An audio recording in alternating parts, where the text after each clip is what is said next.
What's going on, guys? Today I want to talk to you guys about drones. What I think kind of is a good drone to go for, what my personal favorite is, comparing kind of the Mavic Pro and the Phantom 3 Standard. Let's go. First of all, I just wanted to go over beginners, first hand on drones. Drones are kind of expensive, you know? The cheaper alternative, the Phantom 3 Standard, that one goes for around anywhere between $400 to $500. It's a great drone. I have a lot of issues with it. You know, if you get any drone, I don't think you can go wrong. First of all, I want to show the Phantom Standard. I do not own a backpack for it. I just carry it. Vans backpack. This is a controller. Mine's a little dinged up. It is massive. Wait, where? There you go. Bam, we're on. We got juice. We can actually fly it if we want right now, but I can't because I'm in a no-fly zone. So this little clamp is where you fit your phone. There you go, and that's how you would kind of fly it. They do sell an attachment where you can put it on like a tablet. I wouldn't throw a tablet on this. Something like that. Trippy effect, right? Yeah, I know, it's crazy. That thing is massive. I'm more of a discreet guy when it comes to like using my photography stuff because I'm kind of paranoid of getting my stuff stolen because, you know, it's really expensive. It's a Phantom 3 Standard. As you guys can see, it's freaking massive as hell. I keep emphasizing it because it's insane carrying this crap around. Drone is not even a good word for it. One of my huge complaints about this drone is that every time I have to fly it or I have to recalibrate the compass. The Mavic and the Phantom are both a GPS based drone, so they base off your phone's GPS. Today I went shooting and I had to literally calibrate this freaking compass like at least 7 times. Oh my god.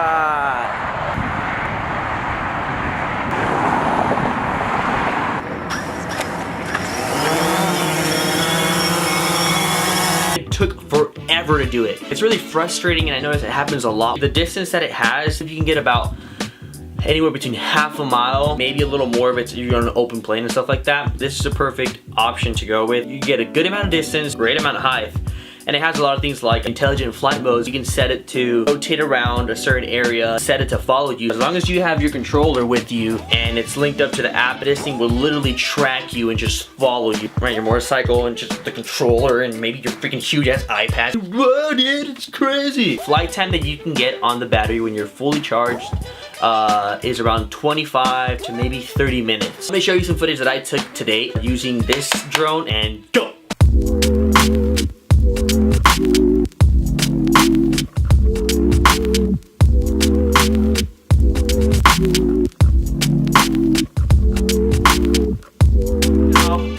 The most exciting one, the Mavic Pro. First of all, let's talk about size. Look how compact it is. Like, it's just tiny. Oh my god, it's just, oh, I think that is one of the biggest selling points. So this is a controller, guys. As you can see, it is super freaking blurry. It's a tiny, tiny, tiny beast. This thing hooks up to your phone. What I've noticed is that it has these little clamps that kind of hold onto your phone right there. It kind of hugs your phone. I can't fit my actual phone with my case inside of here, so it clamps down. So I typically have to take off my phone case. So this plugs into your phone, and that is your whole controller. It is super compact, it is super small, way more discreet than this huge hunk of crap. I love this. And the actual drone itself, as you guys can see, it is super tiny right now. It's spread out. It's actually like around the same size as the Phantom, but it's just way thinner. Here's resolution right there. I want to be this thin, guys. This one runs you about $1,000. So you can probably pick it up for maybe a little cheaper. I noticed that it did drop down. I don't know if it was for the holiday season or not. The gray drone, it's just so practical.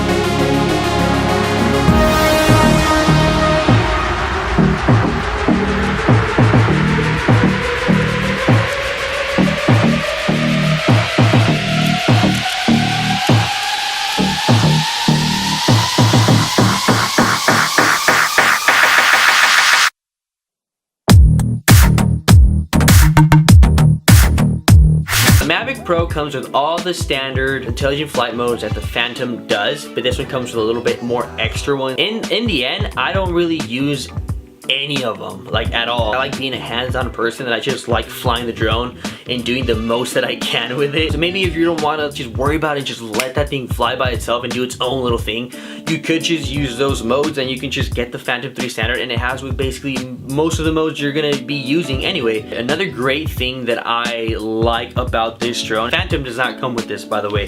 It comes with proximity sensors on the bottom, these right here. If you're flying too up close to something, these two little sensors will let you know that you're too close to an object. Another huge thing that basically I believe set this part, I honestly, the $500 that I spent was literally on this.